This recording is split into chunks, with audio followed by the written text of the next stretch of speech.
Hola, somos María y Rebeca, estudiantes del último curso del grado en Biotecnología de la Universidad de León. En esta práctica os vamos a enseñar a utilizar el microscopio, a realizar las preparaciones básicas para microscopía óptica y a estudiar y observar las células animales y vegetales. En 1838, Matthias Schleiden y Theodor Schwann propusieron la teoría celular, según la cual la célula es la unidad estructural y funcional de todos los seres vivos. Sin embargo, no todas las células son iguales. Según su organización interna, podemos distinguir dos grandes grupos, las células procariotas y las células eucariotas.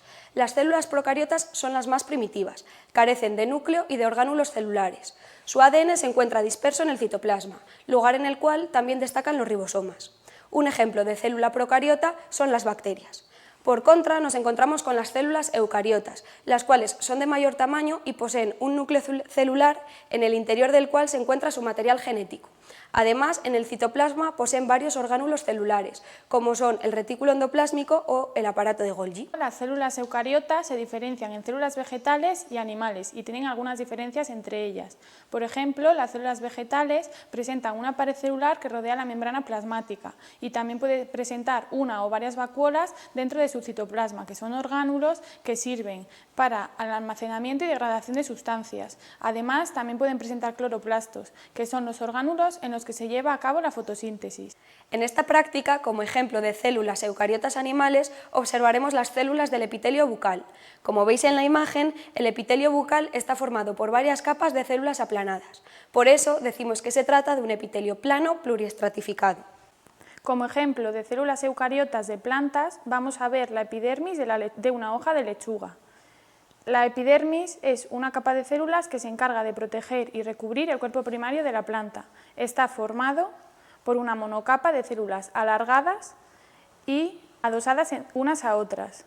Además, presentan una pared celular de espesor variable y una gran vacuola en su interior. Entre esas células epidérmicas se encuentran unas estructuras especiales denominadas estomas, que están formadas por dos células denominadas oclusivas.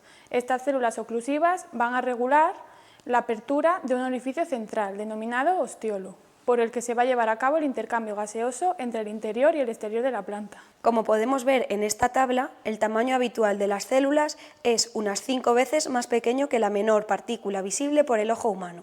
Por esta razón, para poder observarlas, es necesario utilizar el microscopio óptico compuesto. Antes de comenzar la práctica, es necesario tener en cuenta que para trabajar en el laboratorio hay que cumplir unas normas de seguridad.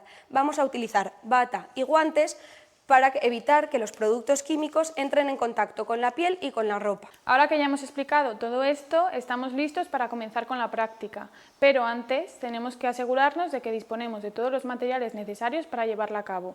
En esta práctica vamos a necesitar paletas bucales para obtener las muestras de células de mucosa bucal, agua destilada y pipetas Pasteur para los lavados, portaobjetos y cubreobjetos para la preparación de las muestras para observarlas al microscopio, placas Petri para la deshidratación con los alcoholes, azul de metileno, que será nuestro colorante para teñir las muestras, un cronómetro, un rotulador, etanol a diferentes concentraciones para la deshidratación, lechuga, que es recomendable que sea de hoja de roble para obtener mejores resultados, pinzas y pincel. En primer lugar, haremos la preparación del epitelio bucal. El primer paso es la obtención de la muestra. Para ello, con la ayuda de una paleta, rasparemos con cuidado la cara interna de la mejilla. De esta forma, extraeremos las células superficiales del tejido. Seguidamente, con la propia paleta, extenderemos el material obtenido en un portaobjetos y dejaremos secar a temperatura ambiente. Una vez seco, para obtener la preparación de la muestra de epitelio bucal teñida, cubriremos la muestra con unas gotas de azul de metileno. Para ello utilizaremos una pipeta Pasteur. Una vez depositado el colorante, tenemos que dejarlo actuar 2 minutos. Una vez han transcurrido los 2 minutos, eliminamos el colorante con agua destilada.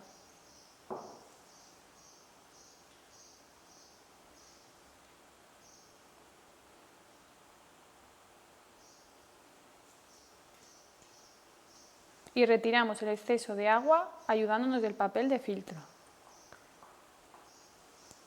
Finalmente, cubriremos con un cubreobjetos.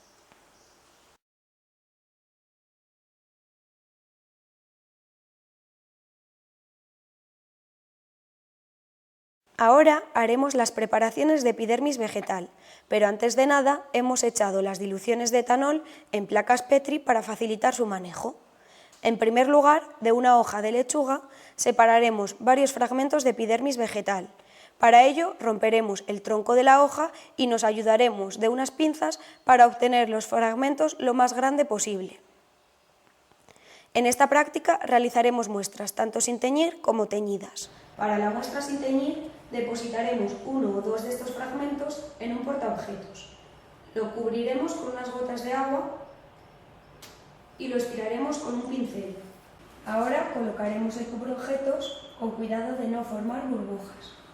Para obtener la preparación de la muestra de epidermis teñida, extraeremos otro fragmento de la hoja de lechuga.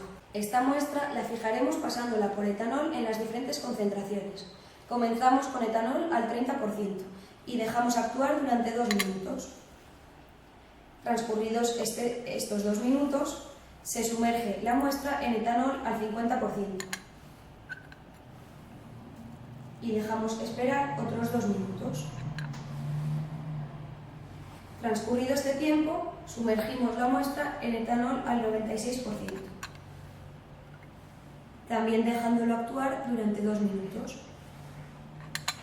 A continuación, colocaremos el fragmento de epidermis en un portaobjetos y lo estiraremos con ayuda de los pinceles.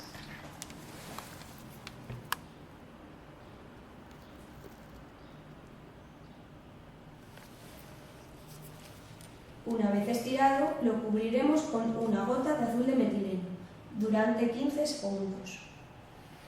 Finalmente, lavaremos el colorante con abundante agua, ayudándonos con una pipeta Pasteur y sujetando el fragmento con un pincel.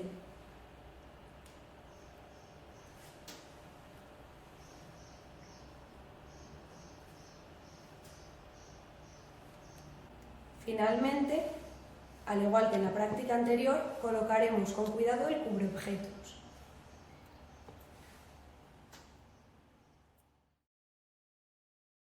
Bueno, ya tenemos listas las preparaciones. Ahora solo queda observarlas en el microscopio. Rebeca, siéntate que te voy a enseñar a manejarlo correctamente. Primero conecta la fuente de iluminación y coloca el objetivo de menor aumento. Ahora sitúa la muestra en la platina.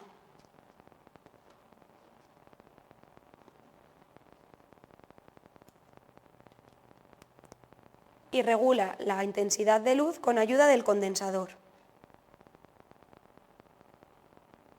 Muy bien. Ahora vamos a enfocar la muestra con la ayuda del tornillo macrométrico.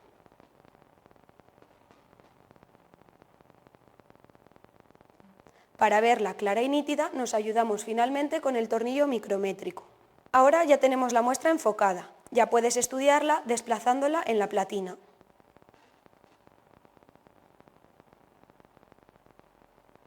Cuando acabes, puedes estudiar la muestra con los objetivos de mayor aumento, pero no te olvides que en cada uno de ellos debes ajustar las condiciones de luz y volver a enfocar con el tornillo micrométrico la muestra.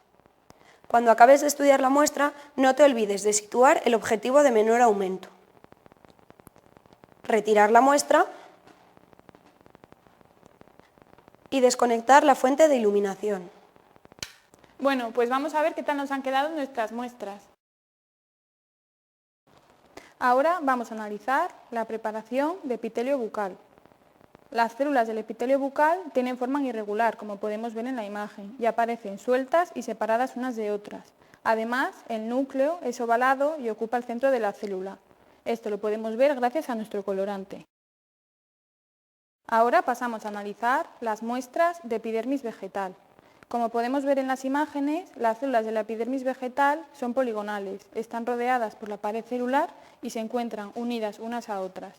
El núcleo es redondeado y se localiza también en el centro de la célula.